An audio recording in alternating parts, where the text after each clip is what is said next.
पाकिस्तान के मुआशी इस्तेहकाम और बहाली के लिए पाकिस्तान के देरीना दोस्त चीन का मुआशी ताउन जारी। चीन ने पाकिस्तान के ज़िम्मे वाजिबुल अदा $2 अरब की रकम की मुद्दत में 1 साल की मज़ीद तोसी कर दी। वज़ारत ख़जाना ने तस्दीक कर दी। कर्ज की वापसी की मुद्दत 24 मार्च को पूरी हो रही थी।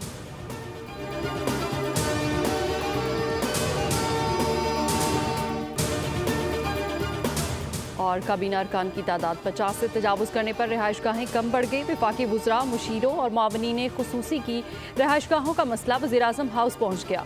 वफाकी काबीना अरकान को रिहाइश की मद में मुख्तलिफ ऑप्शन देने का फैसला कर लिया गया।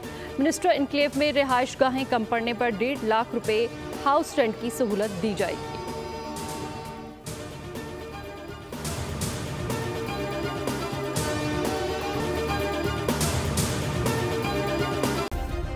सब्सक्राइब करें और बेल दबाएं ताकि कोई खबर रह न जाए।